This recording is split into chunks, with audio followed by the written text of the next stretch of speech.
দর্শক, দুদিন আগে আপনাদেরকে জানিয়েছিলাম যে নির্বাচন কমিশন বাংলাদেশ সরকারের কাছে একটা সিদ্ধান্ত তাদের জানিয়েছে যে এখন যেহেতু শীতকালীন মৌসুম চলছে এবং বাংলাদেশে এই শীতকালীন সময়ে ওয়াজ মাহফিল অনেক বেশি হয়, কিন্তু নির্বাচনের মৌসুমে কোনো ধরনের কোনো ওয়াজ মাহফিল তার অনুমতি দেয়া হবে না। করতে হলে নির্বাচন কমিশনের অনুমতি লাগবে এবং সেখানে নির্বাচন কমিশন ম্যাজিস্ট্রেট পাঠাবে এবং এই ধরনের ওয়াজ মাহফিলে কোনো রাজনৈতিক বক্তব্য দেয়া যাবে না। সিদ্ধান্ত কার্যকর হয়ে গেছে। সিদ্ধান্ত যে সরকার কার্যকর করে ফেলেছে সেটা আমরা চাঁদপুর জেলার ডিসির বক্তব্যে গতকালকে নিশ্চিত হয়েছে। আমার মনে হয় যে এই পদক্ষেপটা বাংলাদেশে খুবই প্রয়োজন। বাংলাদেশে ওয়াজ মাহফিলের নামে রাজনৈতিক যে হটকারিতা হয়, রাজনীতির যে পচা গন্ধওয়ালা ব্যাপারগুলো খুবই নগ্নভাবে প্রচারিত হয় কিংবা অনুশীলন করা হয়, সেগুলো থেকে ওয়াজ মাহফিলকে রক্ষা করার এটাই একটা উপায়। কি বললেন, কি হুমকি দিলেন চাঁদপুরের ডিসি? আমরা দেখেছি কদিন আগেই মানিকগঞ্জে হেফাজতের শীর্ষ এক নেতা তিনি বলেছিলেন আলেম ওলামাদের গ্রেপ্তার করলে ডিসি এসপিদের প্রকাশ্য মাঠে বিচার করা হবে। এবারও কি সেটাই বলবেন? চলুন একটু জেনে দেখি কি বললেন চাঁদপুরের ডিসি, কি সিদ্ধান্ত নিল সরকার। থাকবেন পলিটিক্স টিভির নিয়মিত আয়োজনে।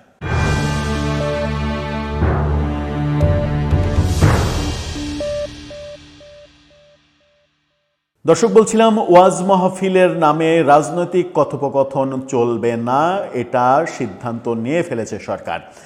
যেটা এর আগে একটি ভিডিওতে আলোচনা করেছিলাম, নির্বাচন কমিশনের এই সিদ্ধান্তটা সরকার অবশেষে বাস্তবায়ন করে ফেলেছে। গত ৫৪ বছরে রাজনৈতিক সরকারগুলো যেটা পারেনি, এই সরকার সেটা পেরে দেখিয়ে দিল। এটা এই সরকারের ২-৪টা যে সফলতা, সেই সফলতার মধ্যে এটা একটা অনন্য সফলতা বলা যায়।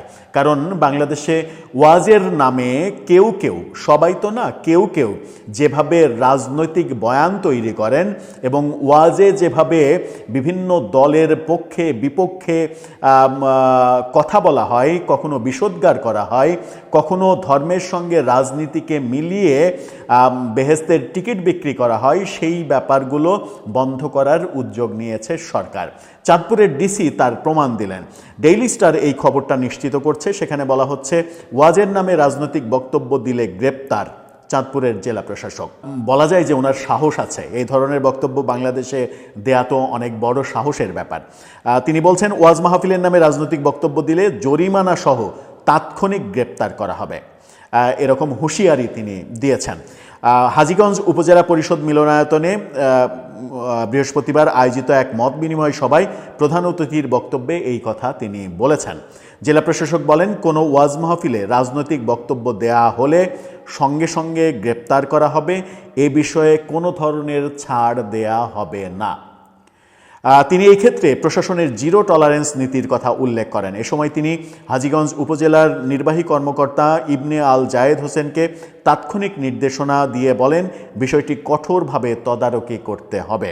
জেলা প্রশাসক বলেন, আমরা আগের জায়গায় অর্থাৎ বিশৃঙ্খলা ও অস্থিরতার দিকে ফিরে যেতে চাই না। ডিসি নাজমুল ইসলাম সরকার বলেছেন, জেলা প্রশাসন একটি সুষ্ঠু নিরপেক্ষ নির্বাচনী পরিবেশ নিশ্চিত করতে চায়। ধর্মীয় সভা বা ওয়াজ মাহফিলকে রাজনৈতিক প্রচারণার হাতিয়ার হিসেবে ব্যবহার করলে নির্বাচনী আচরণবিধি লঙ্ঘন করা হয়। তিনি আরও বলেন, ধর্মীয় প্ল্যাটফর্ম ব্যবহার করে মানুষকে বিভ্রান্ত করা বা উস্কানিমূলক বক্তব্য দেওয়ার সুযোগও কাউকে দেয়া হবে না। যারা এই ধরনের কর্মকাণ্ডে জড়িত হবেন তাদের বিরুদ্ধে কঠোর আইনি ব্যবস্থা নেওয়া হবে।